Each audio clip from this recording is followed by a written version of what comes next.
Thank you.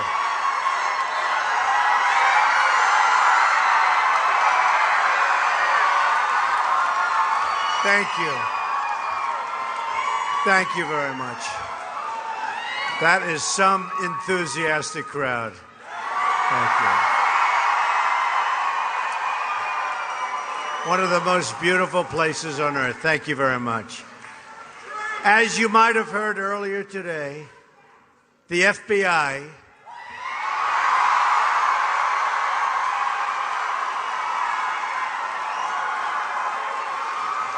after discovering new emails, is reopening their investigation into Hillary Clinton.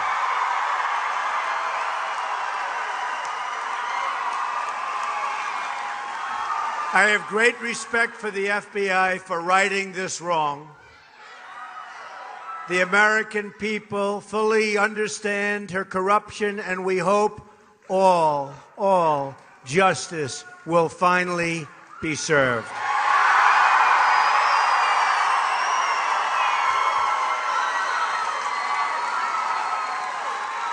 This is the biggest political scandal since Watergate, and I'm sure that it will be properly handled from this point forward. Thank you.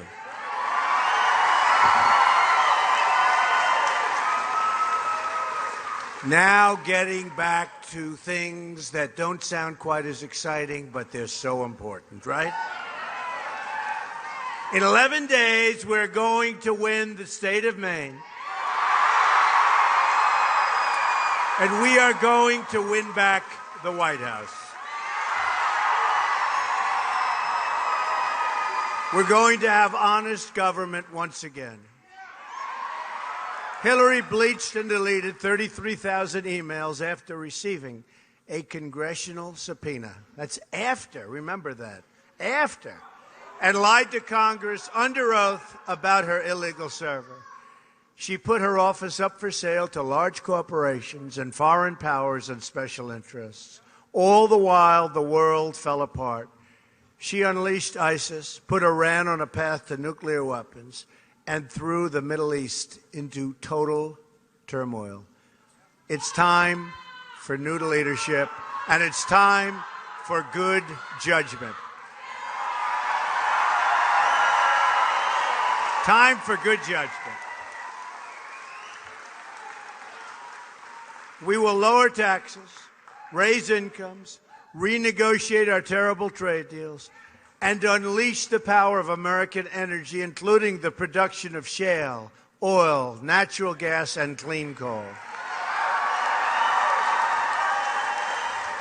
My reforms on taxes, regulation, trade, and American energy will create 25 million new jobs in a decade and achieve 4% growth, and you folks could use it. Is that right? We could use it up there. It's all outlined in detail in my contract with America and American voters. I'll tell you what, we have the greatest people on earth. That's one thing I have learned so strongly by doing this large scale, every state. I'm going to every state, and I love it, and I love the people of our country. I love the people of our country.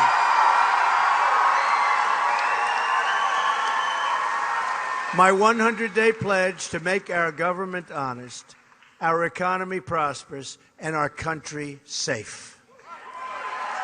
Early voting is underway, so make sure you get out and vote. Who's voted? Oh. Everybody. Goodbye, folks. You've already voted. We don't have to speak anymore. You've all voted. Wow. That's great. That's great. That's really amazing. Real change begins with immediately repealing and replacing Obamacare.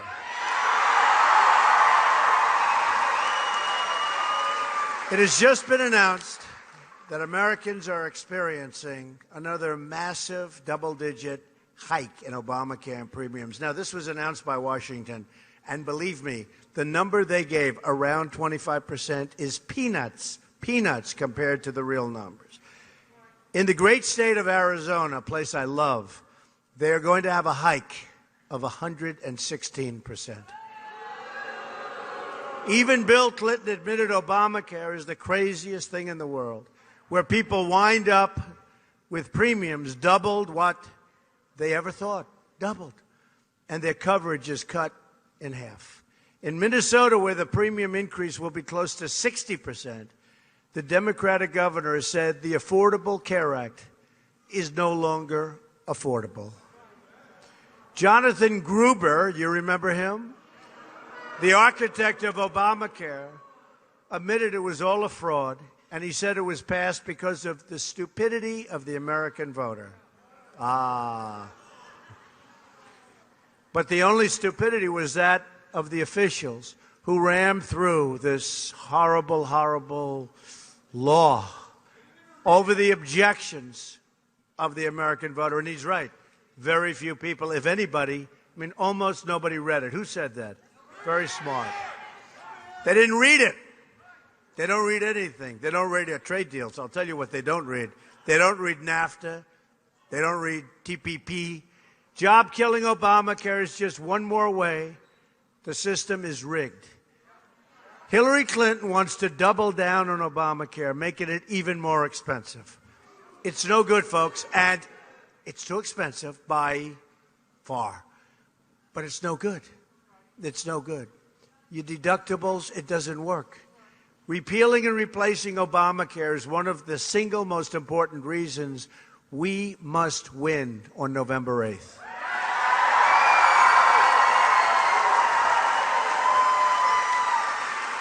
Real change also means getting rid of the corruption in Washington.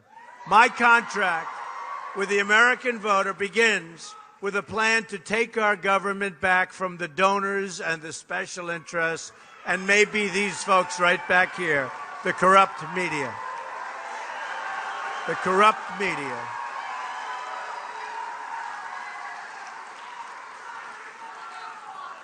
I want the entire corrupt Washington establishment to hear and heed our words, not my words, our words. If we win on November 8th, we are going to win.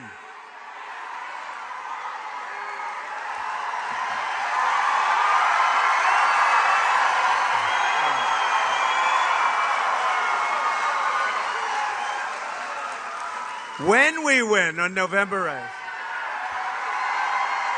we are going to Washington, D.C., and we are going to drain the swamp.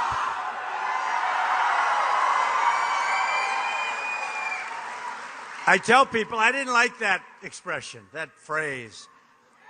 But everybody else did in the whole world. It's all over the world now. It's trending. They come up, Mr. Trump, drain the swamp is trending. Drain that swamp. It's trending. I said, really? All of a sudden you start to like it. You know, Frank Sinatra was really sort of a friend of mine in a sense. And he didn't like my way. But he got to like it after singing it for about 2 times when it went to number 1. You know, so you never know. But it certainly is a proper description, isn't it? My ethics reform and the plan include the following: a constitutional amendment that imposes term limits on all members of Congress, a 5-year ban on White House and congressional officials becoming lobbyists, a complete ban on lobbyists raising money for American elections. And remember, and that's of the foreign variety. Do we want foreign lobbyists raising money? Tell me about that. No more. At the core of my contract is my plan to bring our jobs back home. Okay? We're living through the greatest jobs theft in the history of the world. It really is. The greatest jobs theft in the history of the world. Maine has lost. What a place, though. What a place. You talk about land. Good land. Beautiful land. Maine has lost 38% of its manufacturing jobs since NAFTA, and China trade deals went into effect. Think of that, 38%. And they were approved by Bill Clinton, supported heavily by Hillary Clinton. Right here in Maine, the paper industry in Maine is taking a tremendous hit. Do we all know about that? So what's the problem? Foreign competition, right? Maine's paper industry has lost more than 1,500 jobs in the past 2 years. What's going on? And 2,300 jobs since 2011. We've lost as a country 70,000 factories since China entered the World Trade Organization. And you know what that is. That was another Bill and Hillary Clinton-backed fiasco. After promising she would oppose it, Hillary also pushed through a deal, and it's a trade deal with South Korea. That was a deal that was devastating to the paper industry. You know all about it. And it killed over 100,000 jobs nationwide. She told the voters, she told everybody it was going to be a good deal. Did the same thing in New York State. She said she's going to bring jobs back to New York State. You're close enough to New York to know that didn't work. Next, Hillary wants the Trans-Pacific Partnership, which will kill millions more jobs. The TPP, well, they're looking at her properly now. The only thing I can say. The only thing I can say. A tough situation that our country's going through, that I can tell you. The TPP would result in the closure of Maine shoe factories and the loss of so many other jobs. Who works at a shoe factory? Anybody here? Said they're mostly gone. Is that right? They're mostly gone. You mean, if I would have said 10 years ago, people would have raised their hands. All right, we'll bring them back. We're going to bring, I'll tell you what, we're going to bring our jobs back. Now, how's that for an answer? I say, who works at a shoe factory? And the guy shouts out, they're all gone. As part of my contract, we will stop the TPP and we will renegotiate NAFTA and we will terminate NAFTA if we don't get the deal we want and replace it with a fair deal and a good deal for American workers.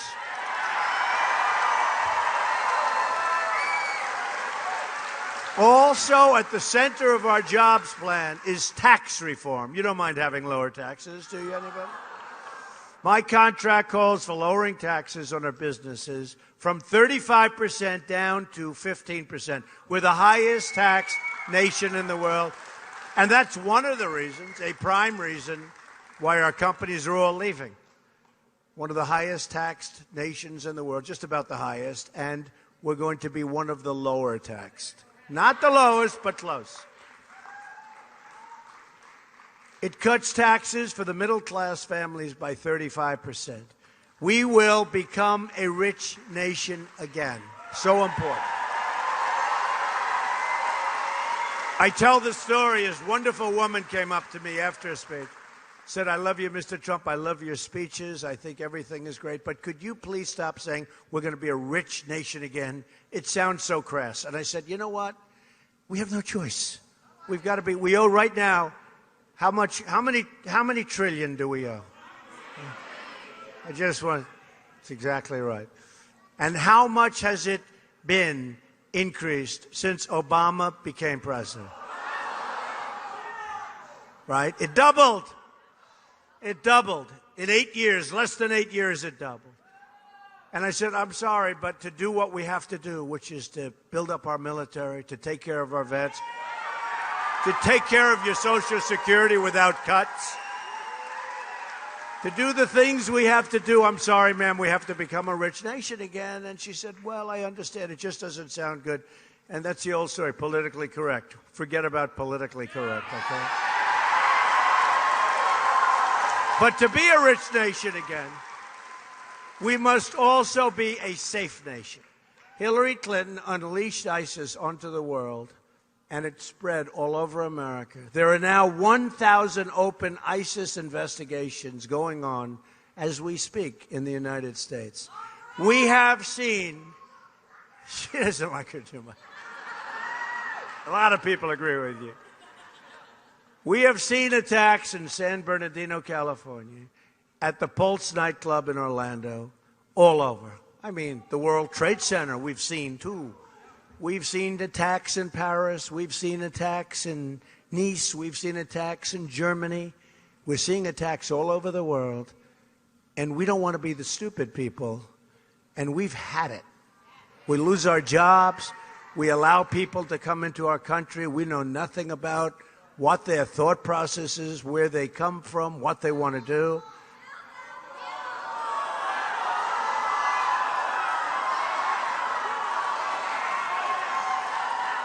We're going to build the wall, and Mexico's going to pay for the wall. Believe me. We'll build the wall, and Mexico will pay for it. Believe me. And we're going to stop the drugs from pouring in through our southern border and poisoning your children, and poisoning a lot more than your children. You know, the Border Patrol agents, 16,500, plus ICE, tremendous number. They endorsed me. First time they've ever endorsed. These are great people. By the way, they are so mistreated. They are great people. They want to do their job right. You know, it's much harder. Their job is much harder if I win, because we're going to have them do their job. Right now, they just have to stand there, let everyone walk right by them. And I was amazed because they came and they endorsed me. I didn't solicit it. I didn't know they could even do it. Maybe they can't do it, but they felt they had to do it. These are great people. They want to do their job. One of the things I said to them, I said, tell me about the wall. Really important? They said, Mr. Trump, you have no idea how important. They want drugs to stop coming into our country. But you look at New Hampshire, you look at yourselves, you look at so many, I mean, almost every state. And I learned most about it from New Hampshire because when I won New Hampshire, and I really got to know the people. And they said that drugs, the biggest problem they have, heroin, addicting their populace. And really, they mentioned their children. But it's far more than the young people. It's people. It's everybody. And they said this, and I learned so much. It was incredible. And I made the statement to them, but I made it to everybody, that if we win, we're going to stop that crap from coming into our country. We're going to stop it. And we're going to work with the people who are so addicted. And we're going to try like hell to get them off that addiction. Such a problem. Such a problem. So we're going to build a wall, and Mexico is going to pay for the wall, okay? Just don't even think about it. And the agents, when they endorsed me, I said, is it important? They said, because I wanted a little reaffirmation. And they said, Mr. Trump, so important. You have no idea. So important, you need it. And it made me feel good. Because frankly, if they said we didn't need it, I don't know what I would have done. I don't know what I would have done. But we do need it, and it's going to happen, and we're going to stop the drugs from coming in. And we're going to have people come into our country. A lot of people come into our. We're going to have big, beautiful doors, okay? We're going to have a lot of people come into our country, but they're going to come into our country legally, okay?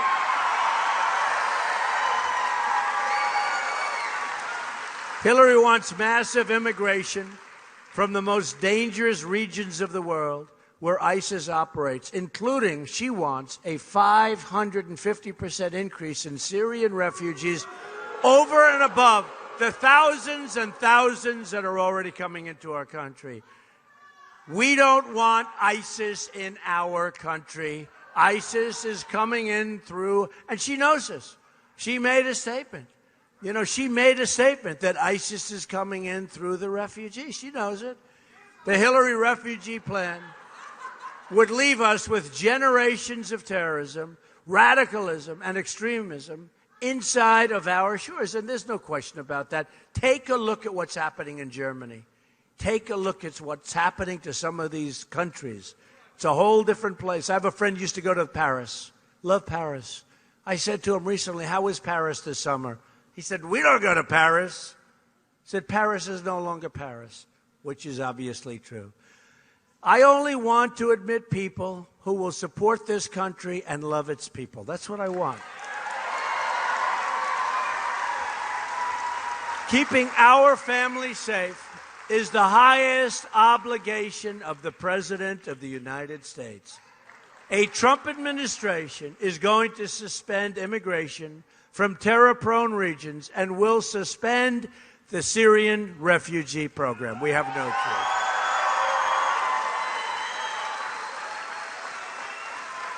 And by the way, we have heart. You have heart. I have heart. Big heart. But we're going to build safe havens, and we're going to have the Gulf states plenty of money. So much money they have, and they haven't done their job. They're going to pay for it. We're not going to pay for it. We owe $2 trillion. We have $20 trillion. We're not doing it, okay? We're not doing it. We're going to have beautiful safe havens. They're going to pay for it. We want to take care of the people, but we can't have people that we know nothing about coming into our country. I talk and I tell the story of the great Trojan horse. We're not going to be a modern-day Trojan horse, that I can tell you.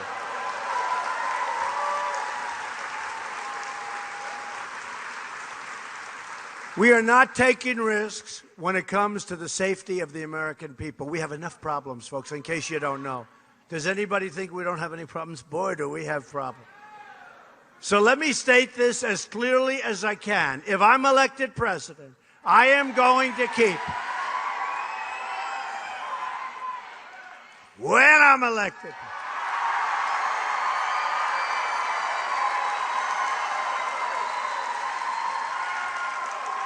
When. I am going to keep radical Islamic terrorists the hell out of our country.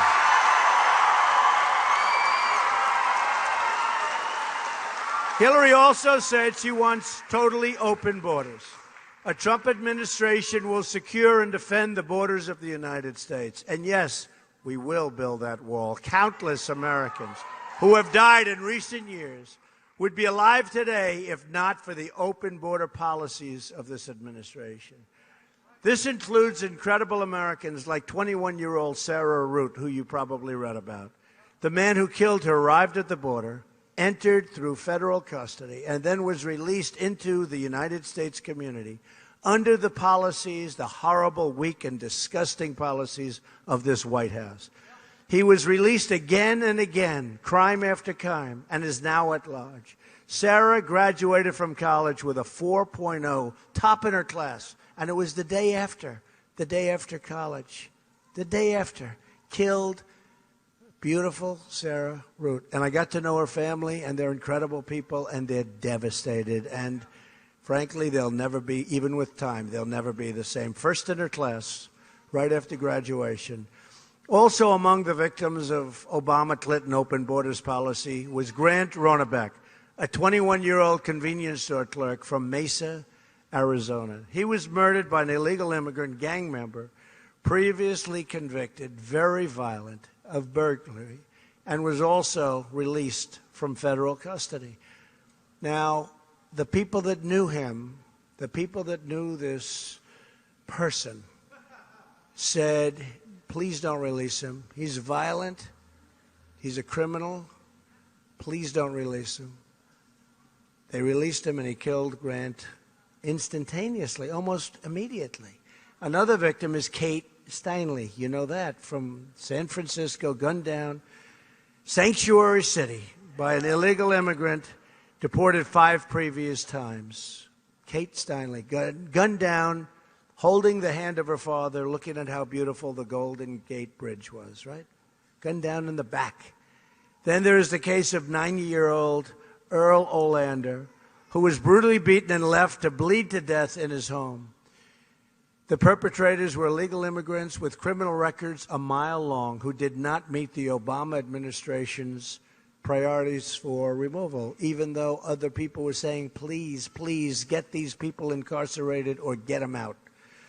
In California, a 64-year-old Air Force veteran, Marilyn Ferris, was raped and beaten to death with a hammer. Her killer had been arrested on multiple occasions, was a violent person, but was never deported.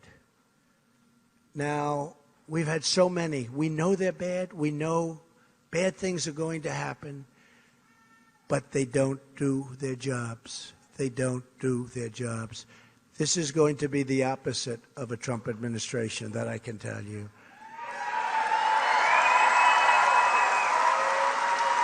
This crime wave will end when I'm president.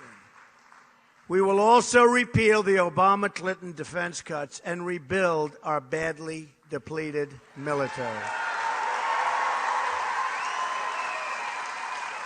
You know,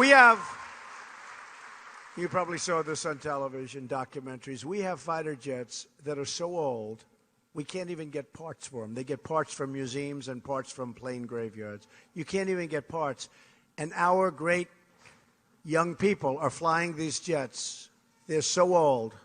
And, I mean, the enemy has better planes than we do. And in many cases, they got them from us. It's all going to change. That includes rebuilding our badly depleted Navy, which is now the smallest it has been since World War I. My plan builds the 350 ship Navy we need, and everybody is requesting. And that means a lot more work for you. I'm sure you've never heard of this place, Bath Iron Works here in America. Right?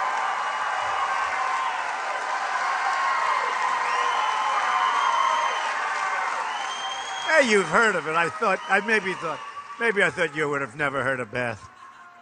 The rebuilding of our military will be a nationwide effort from Bath Iron Works of Portsmouth and Norfolk Naval Shipyards to Wright-Patterson Air Force Base and all around the country. All around the country. We're building here, folks, just in case you had any questions.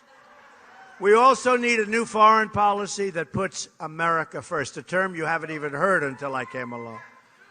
Hillary wants to start a shooting war in Syria in conflict with a nuclear-armed Russia, which could lead very much to World War III. That's wonderful. Wonderful. She wants to get into World War III over Syria. Great.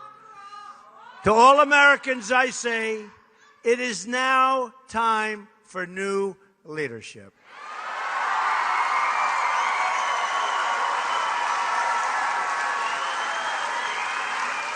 Just for those that want to know a sad fact. So we have spent, right now, as of now, $6 trillion, $6 trillion in the Middle East. We could have rebuilt our country twice. And the Middle East right now is in far worse shape than it was 15 years ago when we started this monster. We unleashed this monster. So think of it, $6 trillion we've spent. And forget that, the deaths. So we've gotten death, we've gotten debt, we've gotten tremendous amounts of money spent. And what do we have? We have a place that's 100 times worse than it was 15 years ago. And now it's a mess. And by the way, we have no choice. We will stop ISIS so strongly, so quickly.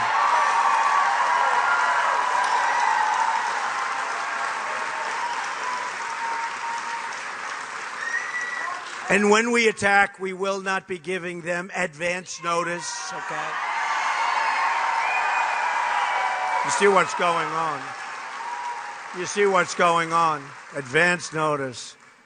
We're going into Mosul in 4 months. No, we're going in 3 months. We will be attacking Mosul from the back and then the front, and then we're going. These people. General George Patton is spinning in his grave, right? Spinning in his grave. And by the way, we have a great general with us, General Flynn, General Mike Flynn. Where is he? General Mike, come here, Mike. Come here, come here.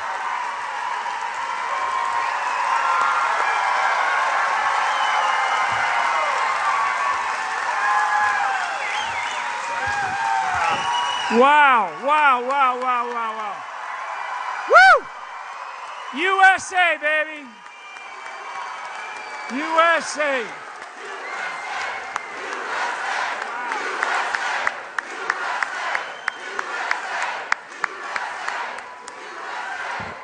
Hey, this election is about the heart and soul of the United States of America, and that's why I'm standing up here for Donald J. Trump to be the next president of the United States.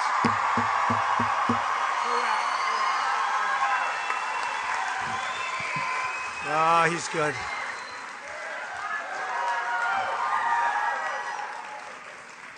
They might not like him that much because he's a little too tough, you know. See, General MacArthur, General Patton, guys like Mike, General Kellogg, we have such great people with us. We have over 200 generals and admirals supporting us. Can you imagine that? Endorsing us. We have 21 Congressional Medal of Honor recipients, 21 endorsing us. These are incredible people. We have unbelievable people endorsing us, including a lot of the folks that have given me medals, and they've given me their medals. I said, don't take it, don't take it, don't do it, keep it. Mr. Trump, we want you to have them. These are the most unbelievable people. These are the most unbelievable people we have in our country. Just think what we can accomplish in our first 100 days. We're going to have the biggest tax cut since Ronald Reagan. We're going to eliminate every unnecessary job-killing regulation. That's a big deal, I want to tell you. It's a big deal. The business people would rather have that than the tax cut. We're going to remove the burdens of American small business. I mean, you have to see the burden of these regulations. The burden of these regulations on small business and big business are unbelievable. And we're not going to get our jobs back unless we unleash our companies. We're going to make child care affordable and very much more affordable. We'll provide school choice, and we are going to put an end to Common Core. We're going to have education local.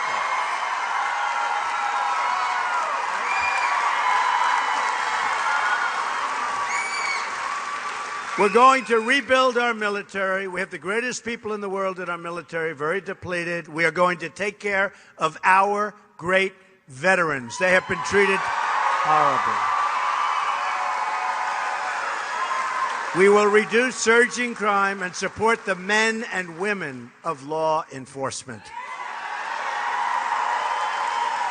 I don't know if you know, and you've been hearing it, but you've been hearing it only from me because they won't tell you. The murder rate in the United States is the highest it's been in 45 years. Nobody hears that. They don't tell you that. They'll never tell you that. We're going to save our Second Amendment, which is under siege, like you wouldn't believe. And we're going to appoint, so importantly, justices to the United States Supreme Court who will uphold and defend the Constitution of the United States. It's very important. Americans are tired of being told by politicians that they have to defer their dreams to another day. But really, you and I know that means another decade, and many decades, in fact, if we keep going along like we are right now. It's like our politics are caught in a great time warp. We keep electing the same people who keep making the same mistakes and who keep offering the same old, tired excuses. These career politicians, like Hillary Clinton, keep telling us that things can't change, that we can't try new solutions. Hillary wants us to think small, wants us to believe things that can't change, and wants our lives to revolve around Washington, D.C. And you're right. She's been telling things for 30 years, nothing happens. When she talks about the tax code, I say, why didn't you change it? When she talks about the military, I say, why didn't you do something about it? It's all talk. It's all talk. When she talks about, I will stop jobs from leaving, where have you been? She's been a senator. She's been a secretary. It's all talk. And take a look at her record as a senator, and take a look at her record as Secretary of State. It's a disaster. I'm asking you to dream big, to push for bold change, and to believe in a movement powered by the people and by their love for this country. That's this movement.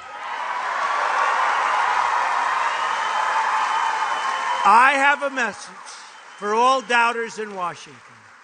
The future belongs to the dreamers, not the cynics and the critics. We are fighting for every citizen who believes that government should serve the people, not the donors and not the special interests. And by the way, just in case you didn't know this, I did very well on the other side. I knew the other side very well.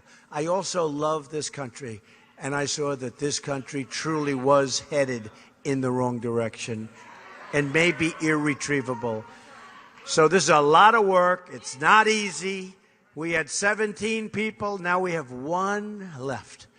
But we are going to make America great again, believe me. We're fighting to bring all Americans together. It's a divided country. We're going to bring them together. Just imagine what our country could accomplish if we started working together as one people, under one God, saluting one American flag.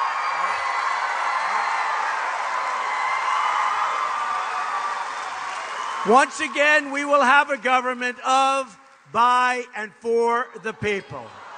Together, we will make America wealthy again. Get out and vote November 8th. For about the 3 people that haven't voted. By the way, who hasn't? So tell me something. Who has not? You haven't voted and you're in the front. You're fired. No, you haven't. You're going to vote, right? Okay. There is saying, yes, yes, I promise, I promise. Not too many people. Who else? Who has not voted? All right, so most have voted. Get out and vote. Or this movement, this great movement that everybody's talking about, and it's a movement of common sense. It's a movement of winning. Let's win again. We don't win anymore. Get out and vote. We will make America strong again. We will make America safe again. And we will make America great again, I promise. God bless you, everybody. God bless you, Maine. God bless you. Get out and vote. Thank you, everybody. Thank you.